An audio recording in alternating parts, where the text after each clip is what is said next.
پیارے بچوں، کیا حال ہے آپ کا؟ آج میں آپ کے لیے ایک بہت پیاری کہانی لایا ہوں۔ یہ کہانی ایک شارک مچھلی اور اس کی بیٹی کی ہے۔ کہانی کو آخر تک سنیں اور دیکھیں، بہت مزہ آئے گا۔ تو چلیے بچوں، کہانی کا آغاز کرتے ہیں۔ ایک سمندر میں بہت سی مچھلیاں رہتی تھیں۔ وہ سب مچھلیاں آپس میں دوست تھیں۔ سب مچھلیوں میں شارک مچھلیاں بھی تھیں۔ ایک ننھی شارک جو ابھی چھوٹی تھی، اس کی سمندر میں ایک شارک مچھلی سے دوستی تھی۔ وہ دونوں ڈھیروں باتیں کرتی رہتی۔ ننھی شارک مچھلی سمندر کے اوپر آنے کو بے تاب تھی، کیونکہ جب سے وہ پیدا ہوئی تھی اس نے سمندر کے اوپر موٹی سی برف کی تہ کو ہی دیکھا تھا۔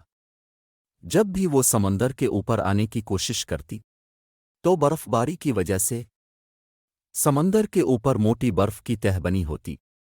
وہ اپنی دوست سے اس بارے میں بات چیت کرتی اور کہتی، تمہیں پتہ ہے میں کیا سوچتی ہوں؟ سورج کیسا نظر آتا ہوگا اور پانی کی سطح پر کھیلنے میں کیسے مزے آتے ہوں گے۔ آخر وہ دن آ گیا جب برف بالکل پگھل چکی تھی۔ ننھی شارک مچھلی صبح کے وقت جاگی۔ اس کی دوست نے بہت خوشی سے اسے بتایا، سمندر کے اوپر کی ساری برف پگھل چکی ہے، تو آج یہ بہترین موقع ہے سمندر کے اوپر کھیلنے کا۔ شارک کی سہیلی نے کہا کہ ہم سمندر کے اوپر چلتے ہیں۔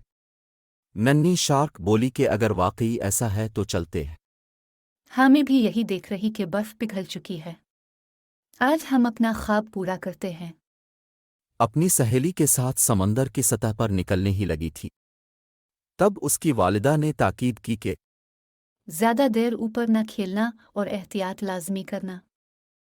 شارک مچھلی نے والدہ کی نصیحت سنی کر دی اور گھر سے نکل گئی۔ وہ دونوں بہت خوش تھی۔ جب وہ سب سطح پر پہنچی تو خوبصورت نظارے دیکھ کر حیران ہو گئیں۔ پانی میں اوپر نیچے غوطے لگاتے وہ آگے بڑھتی گئیں۔ بہت زیادہ خوشی کی وجہ سے بہت آگے نکل گئی۔ راستہ بھول گئی اور رات ہو گئی۔ وہ بہت زیادہ ڈر گئی کیونکہ وہ چھوٹی تھی اور انہیں راستہ بھی نہیں یاد تھا۔ اچانک انہیں ایک کشتی کی آواز آئی۔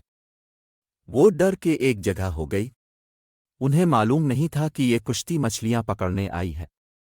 مچھیرے نے جال پھینکا تو بیچاری دونوں مچھلیاں اس میں آ گئی۔ مچھیرا بہت خوش ہوا کہ یہ تو شارک مچھلی ہے، اور وہ دونوں مچھلیاں حیران تھی کہ یہ کیا ہو گیا۔ وہ ان مچھلیوں لے کر بہت دور چلے گئے۔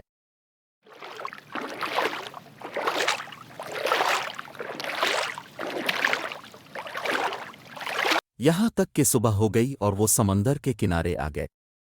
مچھلیاں ابھی زندہ ہی تھی۔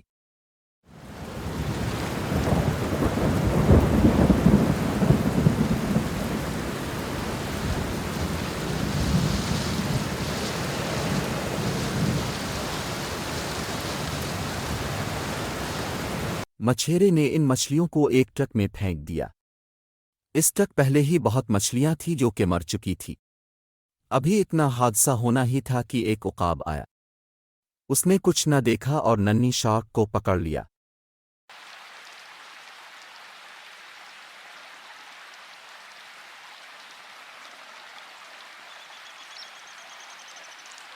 ایک شارک مچھلی تو مر چکی تھی اور دوسری ننھی شارک مچھلی کو عقاب بہت دور لے گیا، اور دوسری طرف شارک کی ماں بہت پریشان ہو رہی تھی۔ ایک دن اور ایک رات گزر گئی، اس کی بیٹی کا کچھ پتہ نہیں تھا۔ ننھی شارک بھی ابھی تک زندہ تھی اور اللہ سے دعا کر رہی تھی، اللہ مجھے ایک دفعہ میری ماں سے ملوا دے، آئندہ ایسی غلطی دوبارہ نہ کروں گی۔ اللہ نے اس کی دعا قبول کی۔ وہ عقاب کے پنجوں سے پھسل گئی۔ عقاب نے اسے پکڑنے کی کوشش کی پر وہ نہ پکڑی گئی، اور وہ راستہ تلاش کرتے ہوئے اپنی ماں سے جا ملی۔ ماں اور بیٹی ایک دوسرے کو دیکھ کر حیران رہ گئی۔ میری پیاری بیٹی کہاں رہ گئی تھی تم؟ میں بہت پریشان ہو گئی تھی، کہاں کہاں نہیں تلاش کیا تمہیں۔ بیٹی نے سارا حال احوال بتایا اور ماں سے معافی مانگی۔ مجھے آپ کی بات نہ ماننے کی سزا ملی ہے، میں آئندہ ایسا نہ کروں گی۔